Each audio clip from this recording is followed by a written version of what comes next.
আসসালামু আলাইকুম। খিলগাঁও মডেল বিশ্ববিদ্যালয় কলেজ কর্তৃক আয়োজিত অনলাইন ক্লাসে আমি স্বাগত জানাচ্ছি আরজ আলী শরীফ। আজ আমি বাংলা ক্লাস নিয়ে হাজির হয়েছি। আজ আমি পড়াবো কাজী নজরুল ইসলামের বিখ্যাত আমার পথ নামক প্রবন্ধ। তোমরা নিশ্চয়ই জানো কাজী নজরুল ইসলাম হচ্ছেন আমাদের জাতীয় কবি। কাজী নজরুল ইসলাম এমনই একজন কবি তথা লেখক যার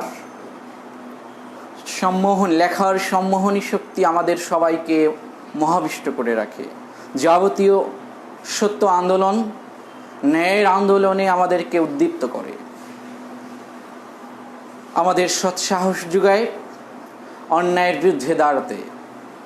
আমরা সেই একজন মহান লেখক, গুণী লেখক কাজী নজরুল ইসলামের বিখ্যাত প্রবন্ধ আমার পথ নামক প্রবন্ধ পড়ব। যে প্রবন্ধ পড়লে আমি মনে করি তোমাদের জ্ঞানের গরিমা তো বাড়বেই, সাথে সাথে তোমাদের ব্যক্তিত্বে সত্যের যে প্রতিষ্ঠা সেটা কিছুটা হলেও প্রভাব বিস্তার করবে এই প্রবন্ধ পড়লে। এটা তোমাদের সকল প্রকার ন্যায় অবিচার, সকল প্রকার অন্যায় অবিচার শোষণের বিরুদ্ধে, সকল প্রকার বঞ্চনার বিরুদ্ধে রুখে দাঁড়াতে সাহায্য করবে।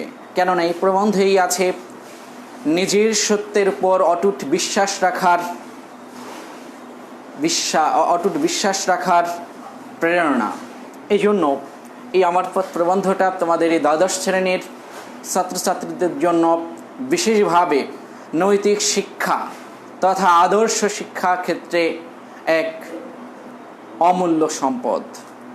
আমরা যেহেতু আজকে এই কাজী নজরুল ইসলামের আমার পথ নামক প্রবন্ধ পড়ব, এজন্য স্বভাবতই আমরা এখন এই লেখক পরিচিতি প্রসঙ্গে জানতে হবে। তোমাদের প্রথমেই জানতে হবে যে আমরা কাকে পড়ছি। কাজী নজরুল ইসলাম। কাজী নজরুল ইসলামের সাহিত্য প্রতিভা তথা তার ব্যক্তিত্বকে বুঝতে হলে তোমাদের দুটা লাইনকে মনে রাখতে হবে।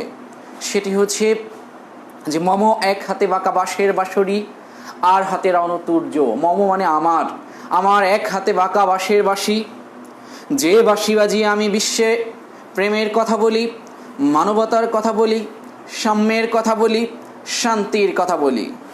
আর হাতে রণতুর্য মানে আরেক হাতে যুদ্ধের অস্ত্র, যে অস্ত্র দিয়ে সমস্ত অন্যায় অবিচারের শোষণের বিরুদ্ধে আমি বিপ্লব করি, প্রতিবাদ করি, বিদ্রোহ করি। এই কারণে কাজী নজরুল ইসলাম একাধারে মানবতার কবি, প্রেমের কবি, সাম্যের কবি, আবার একই সাথে তিনি বিদ্রোহী কবি, বিপ্লবী কবি, সংগ্রামী কবি। তোমরা এই দুটা লাইন মনে রাখবে, তাহলে নজরুল ইসলামের ব্যক্তিত্বকে তোমরা বুঝতে পারবে।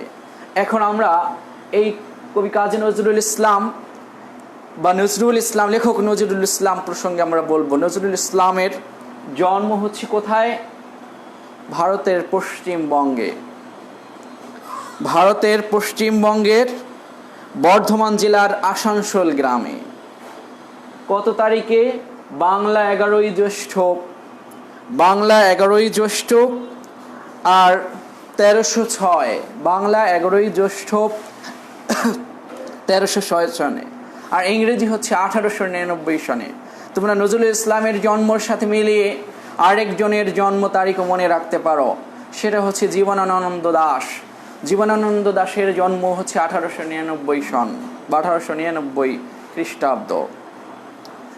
আর এই গুণী লেখকের মৃত্যু হচ্ছে 1976 সালের 29শে অগাস্ট, বাংলা 12ই ভাদ্র 1383 সন। 12ই ভাদ্র মনে রাখবে, যেহেতু আমাদের জাতীয় কবি, এ কারণে জন্ম তারিখ এটা জাতীয়ভাবে উদযাপিত হয়।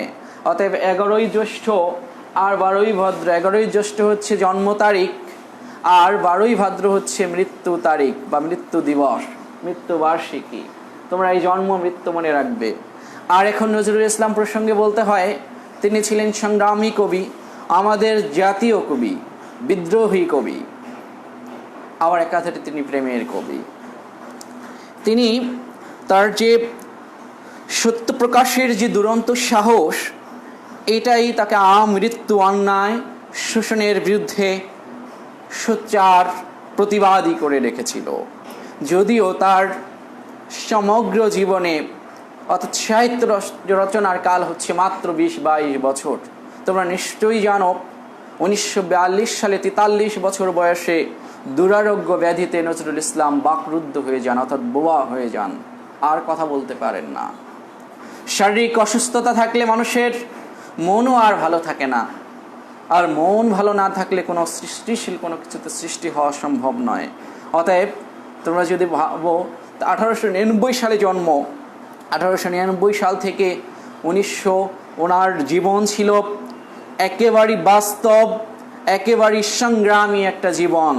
ছোটবেলায় বাবা মারা যায়, পরে এক মক্তবে পড়াশোনা করেন, পরে মক্তবের মুয়াজ্জিন হন, লেটো গানের সদস্য হন, অর্থাৎ দারিদ্র্যের যে নির্মম কষাঘাত সেটা তিনি সহ্য করেছিলেন।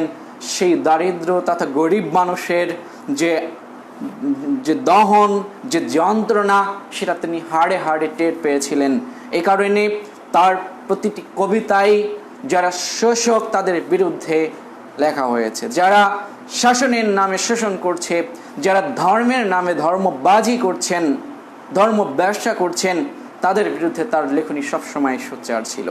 উনি 1917 সালে তোমার ইংরেজ সেনাবাহিনীর বাঙালি পল্টনে যোগদান করেন। সাম্যবাদী ধারার রাজনীতি, ঠিক আছে, তিনি করতেন। পত্রিকা সম্পাদনা করতেন। তার বিখ্যাত অনেকগুলো পত্রিকা আছে, লাঙল, ধূমকেতু, এগুলো তার বিখ্যাত পত্রিকায় নিয়ে উনি এটা সম্পাদনা করেছিলেন। আর যেটা বিষয় সেটা মনে রাখবে যে এই কবিকে 1972 সালে বাংলাদেশে এনে জাতীয় কবির মর্যাদা দেওয়া হয়। এরপরে তোমরা এটাও মনে রাখবে, ঢাকা বিশ্ববিদ্যালয়ের যে কেন্দ্রীয় মসজিদ, সেই মসজিদের পাশে তোমাদের যে আমাদের জাতীয় মিউজিয়াম আছে, তার পাশে বাংলা একাডেমি আছে, যেন বলে জাতীয় গ্রন্থাগার আছে, তার পাশে নজরুল ইসলামকে সমাহিত করা হয়েছে। তিনি তার গানে অসংখ্যবার বলেছেন যে আমাকে মসজিদের পাশে কবর দিও। তো এখানে তার বিখ্যাত কিছু সাহিত্যকর্ম বিষয়ে আমি কথা বলবো। তার বা নজরুল ইসলামের বিখ্যাত উপন্যাস হচ্ছে বাঁধনহারা, মৃত্যু ক্ষুধা, কুহেলিকা, তিনটা বিখ্যাত উপন্যাস। মৃত্যু ক্ষুধা অর্থাৎ মৃত্যুর যে কত ক্ষুধার জ্বালায় যে মৃত্যু এসে যায়, সেই মৃত্যু ক্ষুধা, কুহেলিকা এবং বাঁধনহারা পত্র উপন্যাস। এরপরে আছে গল্প গ্রন্থ, ব্যথার দান, রিক্তের বেদন, শিউলিমালা। বিশেষভাবে উল্লেখযোগ্য কয়েকটি প্রবন্ধ গ্রন্থ আছে, যুগবাণী, দুর্দিনের যাত্রী, রুদ্রমঙ্গল, আর হচ্ছে রাজবন্দির জবানবন্দি। এগুলো তার বিখ্যাত সাহিত্যকর্ম। আর তোমরা এটা মনেই রাখতে হবে, আমরা যে আজকে আমার পথ প্রবন্ধ পড়ব, এই প্রবন্ধটা তার বিখ্যাত রুদ্রমঙ্গল যে প্রবন্ধ গ্রন্থ, সেই গ্রন্থ থেকে নেওয়া হয়েছে। রুদ্রমঙ্গল যে বিখ্যাত প্রবন্ধ গ্রন্থ, সেটা থেকে নেওয়া হয়েছে। তোমরা এটা অবশ্যই ভালো করে মনে রাখবে। তো এখন আমি একটু আজকে যে প্রবন্ধটা পড়াবো সে বিষয়ে কিছু বলতে চাই তোমাদের। আজকে আমি পড়াবো কি আমার পথ প্রবন্ধ। এখন এই প্রবন্ধের মূল বিষয়বস্তু বা আলোচ্য বিষয়বস্তু কি, সে বিষয়টা তোমাদের মনে রাখতে হবে। কেন সেটা মনে রাখতে হবে? কারণ আলোচ্য বিষয় যদি না জানো, তাহলে উদ্দীপক বা সৃজনশীল কোথা থেকে কিভাবে আসবে সেটা প্রসঙ্গে ধারণা রাখতে পারবে না। অতএব মূল যে মেসেজ বা মূল যে তোমাদের শিক্ষণীয় যে বার্তা, সেটা যে যত ভালো ধরে রাখতে পারবে, যে কোনো প্রবন্ধ, যে কোনো গল্প, যে কোনো উপন্যাস, যে কোনো কবিতা থেকে, প্রতিটা কবিতায়, প্রতিটা প্রবন্ধে, প্রতিটা গল্পে এক একটা মেসেজ থাকে যে তোমাদের আসলে কোন বিষয়টাকে টাচ করতে চেয়েছে। যেমন আমি ধরছি তোমাদের আহ্বান একটা গল্প, ও গল্পের মেসেজ বা বার্তা কি? বার্তা হচ্ছে কি অসাম্প্রদায়িক চেতনা, ধর্ম বর্ণ নির্বিশেষে কিভাবে মুসলমানের সাথে একজন হিন্দুর কি হৃদ্রতা, কি সম্পর্ক গড়ে ওঠে, হৃদয়ের আহ্বানে, হৃদয়ের টানেই বুড়ির মৃত্যুর পর যেভাবে গল্প কথক ছুটে আসে, এই যে আহ্বান ধর্ম বর্ণ নির্বিশেষে, এই যে বলা যায় পরস্পর সম্প্রীতি, এই বিষয়টাই হচ্ছে আহ্বান গল্পের মূল মেসেজ। এরকম করে প্রতিটি গল্পেই এক একটা মেসেজ থাকে, এক একটা বার্তা থাকে। যেমন তোমরা যদি ধরো অপরিচিতা, তোমাদের একটা কি গল্প, অপরিচিতা গল্পের 3টা মেসেজ বা বার্তা আছে, যে বার্তা বা মেসেজের উপর নির্ভর করেই তোমাদের পরীক্ষায় যে সৃজনশীল বা উদ্দীপক থাকবে সেই উদ্দীপকগুলো ওই মেসেজের বাইরে সাধারণত থাকে না, ওই বার্তার মাঝে বা ওই ইঙ্গিতের বাইরে সাধারণত থাকে না। যেমন অপরিচিতায় কি যৌতুক প্রথার ভয়াবহতা আছে, ওখানে আছে অনুপম যে গল্পের যে নায়ক চরিত্র, সেই অনুপমের ব্যর্থতা তথা তার যে বলা যায় ব্যক্তিত্বহীনতা, সে বিষয়টা আছে। তার মানে কি পুরুষের ব্যক্তিত্বহীনতার বিষয়টা আছে।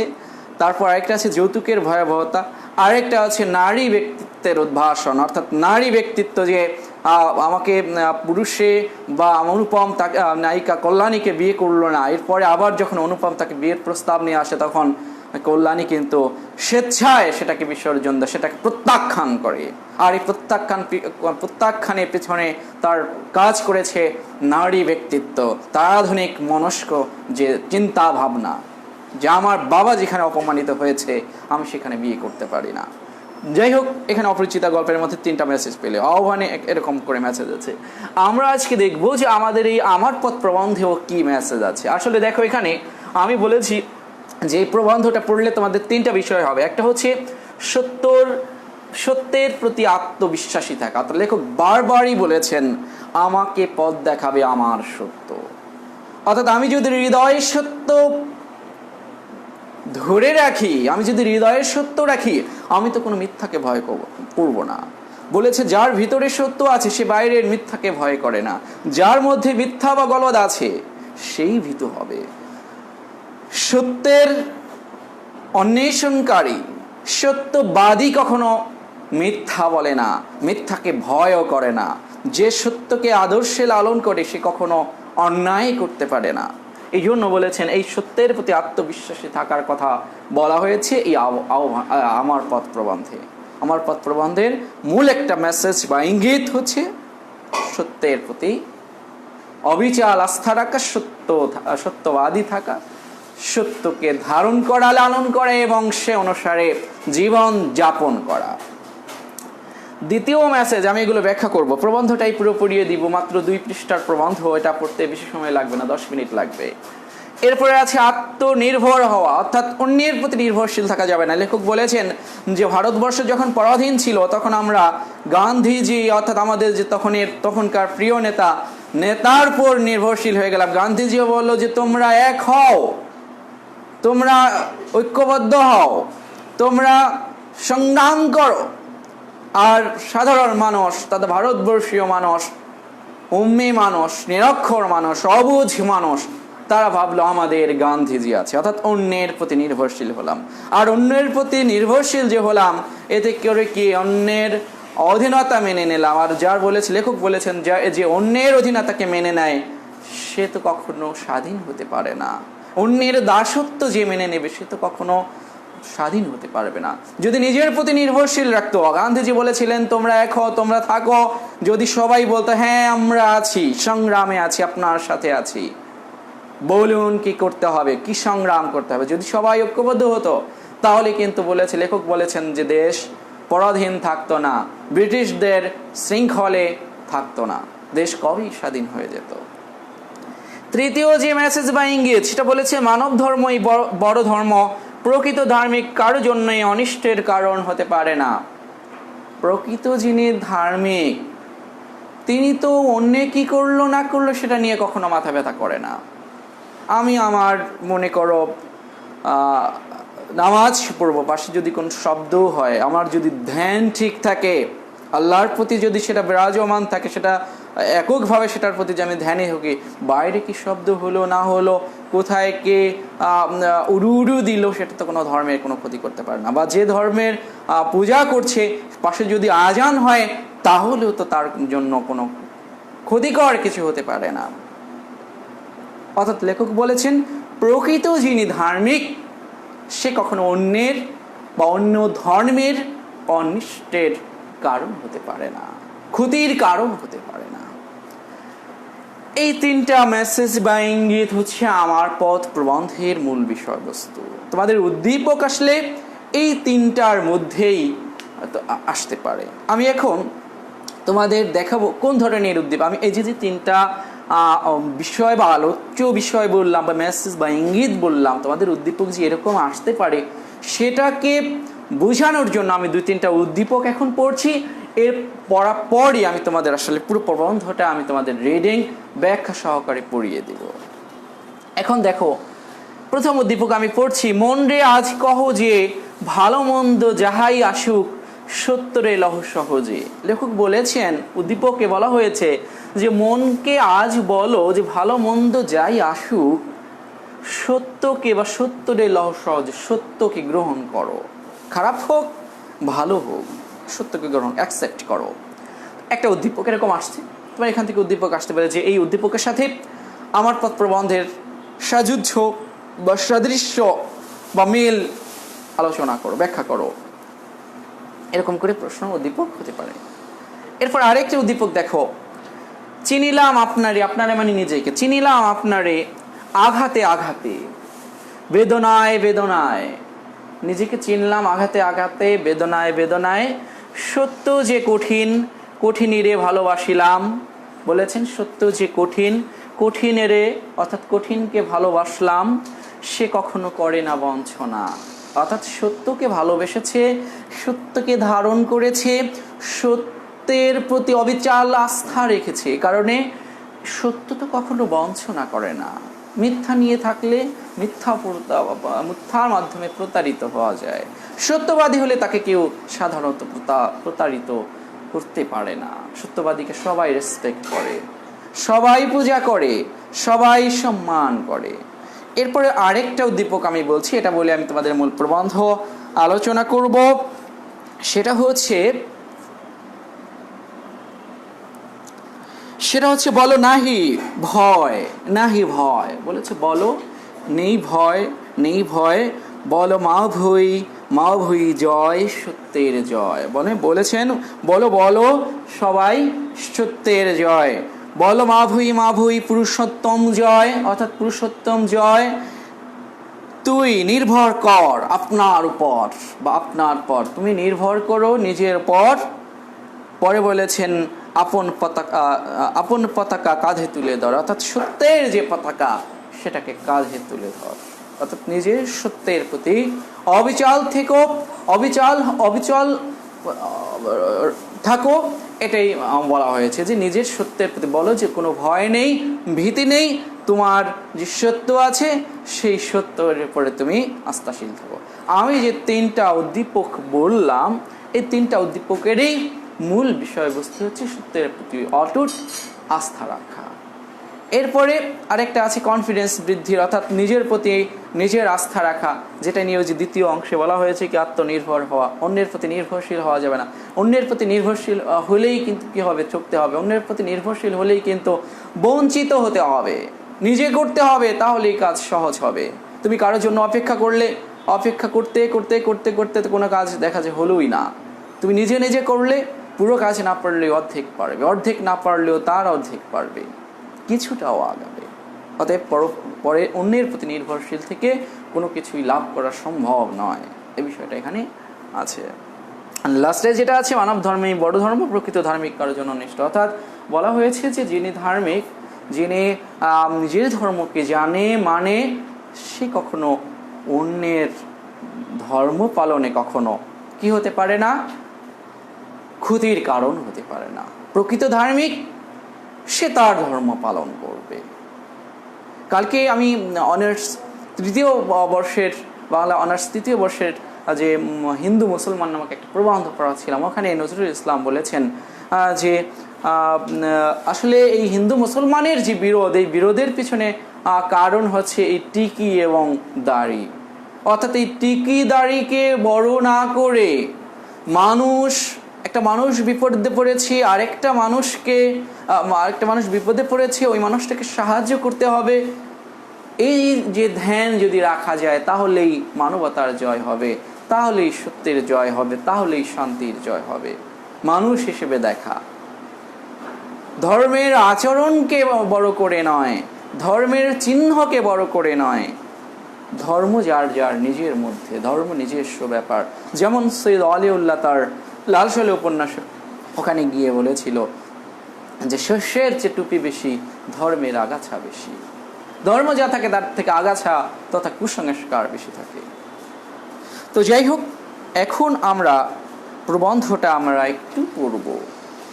আমি তোমাদের প্রবন্ধটা পড়ানোর আগে দু চারটা শব্দ অর্থ একটু বলি। কর্ণধার মানে যে নিজেকে নিজে চালায়, কুর্নিশ মানে অভিবাদন বা সম্মান প্রদর্শন, অভিশাপ রথের সারথি, অভিশাপ মানে অভিশাপ, রথ মানে গাড়ি, তো অভিশাপ যিনি চালনা করেন, সেই সারথি মানে যিনি চালক। তাহলে এখানে নজরুল ইসলাম অভিশাপ রথের সারথি এখানে বলেছেন যে অন্যায়কারী যারা তাদের বিরুদ্ধে অভিশাপের গাড়ি নিয়ে এসেছেন কে? নজরুল ইসলাম, অর্থাৎ তার নিজের প্রসঙ্গে বলেছেন। সম্মার্জনা মানে ঘষে মজে পরিষ্কার করা, মেকি মানে মিথ্যা, আগুনের ঝান্ডা মানে অগ্নি পতাকা। এই বিষয়গুলো মনে রাখবে। আমরা যে প্রবন্ধটা পড়ছি আমার পথ প্রবন্ধ, এই প্রবন্ধটা লেখা হয়েছে নজরুল ইসলামের রুদ্রমঙ্গল নামক বিখ্যাত প্রবন্ধ গ্রন্থ থেকে। আমরা এখন প্রবন্ধটা পড়ব, মাত্র 2 পৃষ্ঠার প্রবন্ধ, আমাদের বেশি সময় লাগবে না, অল্প সময় লাগবে। আমরা দেখছি নজরুল ইসলাম তার প্রবন্ধে প্রথমেই বলছেন আমার কর্ণধার আমি, অর্থাৎ আমাকে চালাবে আমৃত্য, আমি নিজেই, আমার পথ দেখাবে আমার সত্য, আমার পথ দেখাবে আমার সত্য, আমাকে অন্য কেউ কোনো পথ দেখাবে না। আমার যাত্রা শুরুর আগে আমি সালাম জানাচ্ছি, নমস্কার করছি আমার সত্যকে। যে পথ আমার সত্যের বিরোধী অর্থাৎ মিথ্যা, সে পথ আর কোনো পথই আমার বিপদ নয়। অর্থাৎ সেই মিথ্যা পথ বাদ দিয়ে অর্থাৎ সত্য পথ ছাড়া আর কোনো পথই আমার বিপদ নয়। রাজভয় অর্থাৎ রাজার ভয়, লোকভয়, কোনো ভয়ই আমাকে বিপথে নিয়ে যাবে না। রাজার ভয় বা লোকের ভয় এটা আমাকে কখনোই বিপথে নিয়ে যাবে না। আমি যদি সত্যি করে আমার সত্যকে চিনে থাকি, অর্থাৎ আমি যদি সত্যি আমার সত্যকে চিনে থাকি, আমার অন্তরে মিথ্যার ভয় না থাকে, আমার অন্তরে যদি মিথ্যার কোনো ভয় না থাকে, তাহলে বাইরের কোনো ভয়ই আমাকে কিছু করতে পারবে না। যার ভিতরে ভয় থাকবে সেই বাইরে ভয় পাবে। অতএব যে মিথ্যাকে চেনে সে মিছামিছি তাকে ভয়ও করে না। মিথ্যা যে মিথ্যা, তোমার সামনে একটা সাপ, খেলনা সাপ দেওয়া হলো, তুমি তো যখন দেখবে যে ওটা খেলনা সাপ তুমি তো ভয় পাবে না, কিন্তু যদি পিছন থেকে হুট করে দেওয়া হয় তোমার সামনে অন্ধকারে, তখন তো তুমি লাফিয়ে উঠবে। এই জন্য লেখক বলেছেন যে মিথ্যাকে চেনে সে মিছামিছি তাকে ভয়ও করে না। যার মনে মিথ্যা সেই মিথ্যাকে ভয় করে। নিজেকে চিনলে মানুষের মনে আপনা আপনি এত বড় একটা জোর আসে যে সে আপন সত্য ছাড়া কাউকে কুর্নিশ বা মাথা নিচু করে না। অর্থাৎ কেউ তাকে ভয় দেখিয়েও পদানত মানে পায়ের নিচে রাখতে পারে না। এই যে নিজেকে চেনা, আপন সত্যকে আপনার মানে নিজের গুরু, পথ প্রদর্শক, কাণ্ডারি বলে জানা, এটা দম্ভ নয়, অহংকার নয়, এটা আত্মাকে চেনার সহজ স্বীকারোক্তি। অর্থাৎ বলেছে নিজের আত্মাকে চেনার সহজ স্বীকারোক্তি, নিজের সত্যকে জানা, নিজের প্রতি কনফিডেন্স বা আত্মবিশ্বাস রাখা।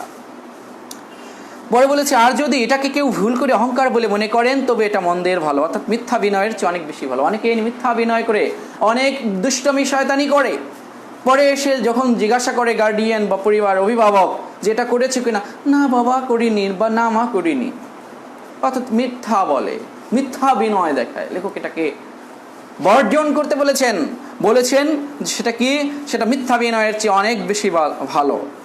অনেক সময় খুব বেশি বিনয় দেখাতে গিয়ে নিজের সত্যকে অস্বীকার করে ফেলা হয়, অর্থাৎ তোমার যেটা সত্য সেটাকে অস্বীকার করে ফেলা হয়। ওতে মানুষকে ক্রমেই ছোট করে ফেলে, মাথা নিচু করে আনে। এরকম বিনয়ের চেয়ে অহংকারের পৌরুষ অনেক বেশি ভালো।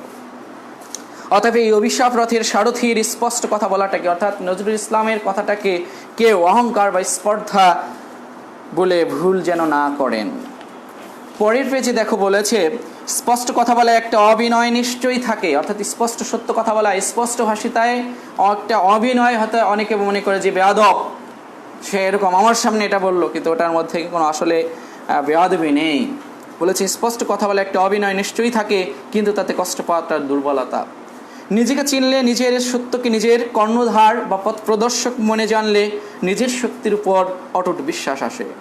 এই স্বাবলম্বন, মানে নিজের প্রতি অবলম্বন, এই স্বাবলম্বন, এই নিজের উপর অটুট বিশ্বাস করতেই শেখাচ্ছিলেন মহাত্মা গান্ধীজি, অর্থাৎ ভারতের জাতির জনক, তখনকার ভারতবর্ষের প্রিয় নেতা সেই মহাত্মা গান্ধী শেখাচ্ছিলেন সবাইকে এক হওয়ার কথা। পরে কিন্তু আমরা তার কথা বুঝছিলাম না। আমি আছি এই কথা না বলে সবাই বলতে লাগলাম গান্ধীজি আছেন, আমাদের গান্ধীজি আছেন। আমরা যে সংগ্রামে আছি সেটা না বলে বলা হলো আমাদের গান্ধীজি আছেন। এই পরাবলম্বন অর্থাৎ অন্যের প্রতি অবলম্বনই আমাদের নিষ্ক্রিয় করে ফেলল। একেই বলে সবচেয়ে বড় দাসত্ব। অন্তরে যাদের এত গোলামির ভাব, তারা বাইরের গোলামি থেকে রেহাই পাবে কি করে? আত্মাকে চিনলেই আত্মনির্ভরতা আসে বলেছেন। আত্মাকে চিনলে আত্মনির্ভরতা আসে। এই আত্মনির্ভরতা যেদিন সত্যি সত্যি আমাদের আসবে, সেদিনই আমরা স্বাধীন হব, তার আগে কিছুতেই নয়। তোমরা জানো, এই প্রবন্ধ যখন লেখা হয়েছে তখন কিন্তু ভারতবর্ষ পরাধীন ছিল, ইংরেজদের অধীনে ছিল। ইংরেজদের অধীনতা থেকে মুক্ত হয় ভারত 1947 সালের 15ই আগস্ট। 14ই আগস্ট পাকিস্তান স্বাধীন হয়, 15ই আগস্ট ভারত স্বাধীন হয়। পরে বলেছেন এই আত্মনির্ভরতা যেদিন সত্যি সত্যি আমাদের আসবে, সেদিনই আমরা স্বাধীন হব, তার আগে কিছুতেই নয়। নিজে নিষ্ক্রিয় থেকে অন্য একজনকে মহাপুরুষ রূপে প্রাণপণে ভক্তি করলেই যদি দেশ উদ্ধার হয়ে যেত, তাহলে এই দেশ এতদিন পরাধীন থাকতো না। আত্মাকে চেনা, নিজের সত্যকে বড় মনে করার দম্ভ আর যাই হোক ভণ্ডামি নয়। এই দম্ভ শির উঁচু করে, পুরুষ করে, মনে একটা ডোন্ট কেয়ার ভাব আনে।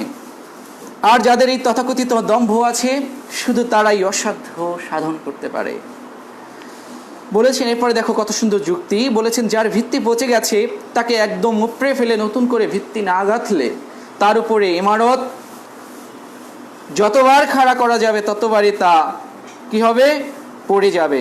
দেশের যারা শত্রু, দেশের যা কিছু মিথ্যা ভণ্ডামি, কি বলেছেন? দেশের যারা শত্রু, দেশের যা কিছু মিথ্যা মেকি তা সব দূর করতে প্রয়োজন হবে আগুনের সম্মার্জনা। সম্মার্জনা মানে হচ্ছে যা ঘষে মেজে পরিষ্কার করা হয়, অর্থাৎ আগুন দিয়ে ঘষে মেজে পরিষ্কার করতে হবে। আমার এমন কেউ গুরু নেই যার খাতিরে সে আগুন সত্যকে অস্বীকার করে কারোর মিথ্যা বা ভণ্ডামিকে প্রশ্রয় দেবে। আমি সে দাসত্ব হতে সম্পূর্ণ মুক্ত।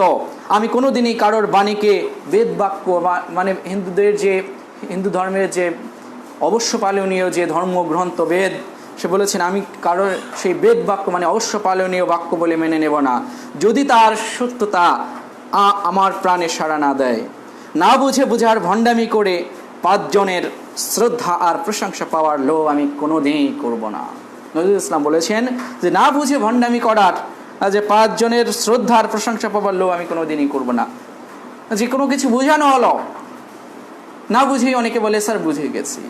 এই ভণ্ডামি কখনো করবে না বলে নজরুল ইসলাম বলেছেন। ভুলের মধ্য দিয়ে গিয়েই তবে সত্যকে পাওয়া যায়।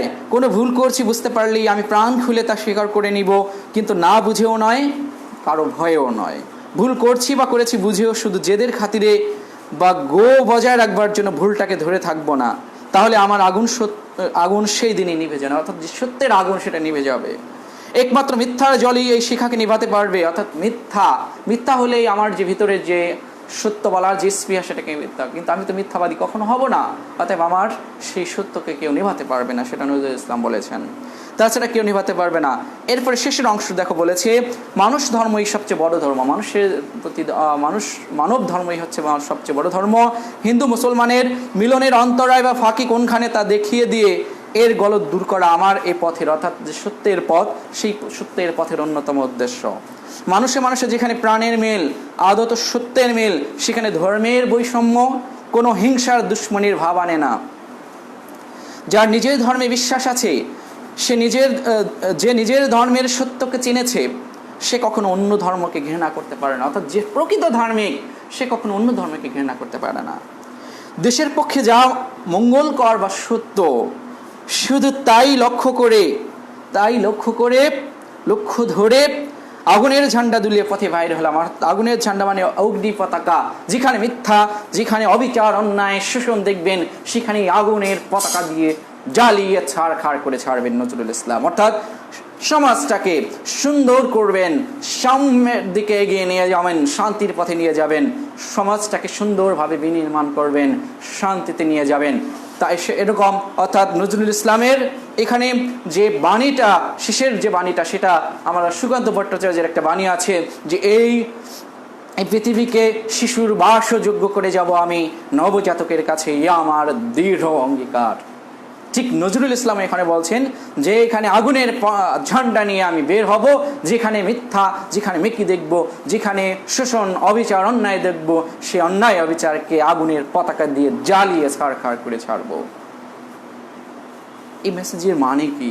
নজরুল ইসলাম মনে প্রাণে চেয়েছেন সমাজে শান্তি ফিরে আসুক, সাম্য প্রতিষ্ঠিত হোক, ঠিক আছে, ন্যায় হোক, ধর্ম বর্ণ নির্বিশেষে সবাই ঐক্যের যে সম্প্রীতি, সেই সম্প্রীতি নিয়ে বেঁচে থাক, অসাম্প্রদায়িকভাবে বেঁচে থাক, এই চিন্তা করেছেন নজরুল ইসলাম। অতএব তোমরা নজরুল ইসলামের যে আমার পথ প্রবন্ধ পড়লাম, এই আমার পথ প্রবন্ধের যে কথা বলেছেন আমাকে পথ দেখাবে আমার সত্য, আমি মনে করি তোমরা যারা আজকের ক্লাস শুনলে তোমরাও আজীবন আমৃত্য তোমাদেরও পথ দেখাবে এই সত্য। এটা আমি ধারণ করি, এটা আমি বিশ্বাস রাখি। তোমরা যদি সত্যকে ধারণ করো তাহলে কখনোই মিথ্যার কাছে পরাজিত হবে না। ঘুষ, দুর্নীতি, অনিয়ম, অবিচার থেকে দেশ রক্ষা পাবে, তোমার সমাজ রক্ষা পাবে এবং তোমার পরিবারও রক্ষা পাবে। অর্থাৎ সবাই ভালো থেকো, সত্যকে ধারণ করো, এই কামনা করে আজকের অনলাইন ক্লাস এখানেই শেষ করছি। আল্লাহ হাফেজ, আসসালামু আলাইকুম।